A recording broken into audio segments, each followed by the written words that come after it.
વડગામ ગ્રામ પંચાયતના તત્કાલીન ઉપસરપંચ સામે કરાયેલ અરજી દફતરે કરવા હુકમ કરાયો। મહિલા ઉપસરપંચે તેમના સભ્યપતિ સાથે મળી મિલકતોની ખોટી આકારણીઓ કરી હોવાની અરજી કરાઈ હતી। જિલ્લા વિકાસ અધિકારીની સુનાવણીમાં ઉપસરપંચ સામે કરાયેલ આક્ષેપ પાયાવિહોણા નીકળ્યા। વડગામ ગ્રામ પંચાયતમાં વર્ષ 2023માં સેવા આપતા મહિલા ઉપસરપંચ અને તેમના સભ્યપતિ દ્વારા સત્તાનો દુરુપયોગ કરીને કોઈપણ જાતના આદેશ કે સ્થળથી પૂરતી ખાતરી કર્યા વિના આકારણી રજિસ્ટરે ચઢાવી દેવામાં આવી હોવાની જિલ્લા વિકાસ અધિકારીને અરજી કરાઈ હતી, જેની તપાસના અંતે આ અરજી ખોટી પુરવાર થતાં આ અરજી દફતરે કરવા હુકમ કરવામાં આવ્યો છે।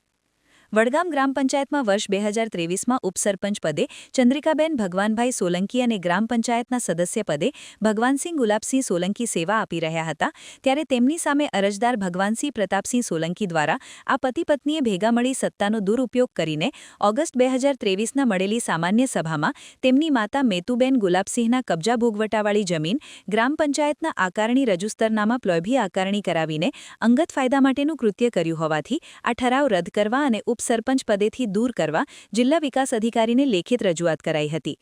જે કેસની સુનાવણીમાં હાઈકોર્ટની ગાઈડલાઈન મુજબ આકારણી કરવાથી ગ્રામ પંચાયતની આવકમાં વધારો થઈ શકે અને નીતિ નિયમ મુજબ આકારણી પ્રક્રિયા કરાઈ હોવાથી ઉપસરપંચને દૂર ન કરી શકાય જેવા તારણ અવલોકન સાથે ગુજરાત પંચાયત ધારાની કલમ હેઠળ અરજદાર દ્વારા કરાયેલી નોટિસને દફતરે કરવા જિલ્લા વિકાસ અધિકારી એમ.જે. દવે દ્વારા હુકમ કરવામાં આવ્યો છે।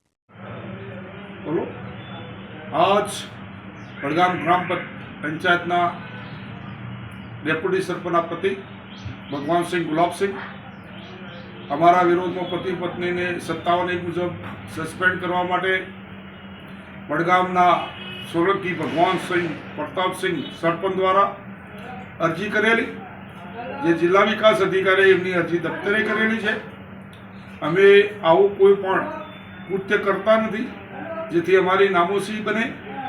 અમે ઘણા સમયથી અમારું કુટુંબ વડગામ ગ્રામ પંચાયતમાં સેવા આપી રહ્યું છે।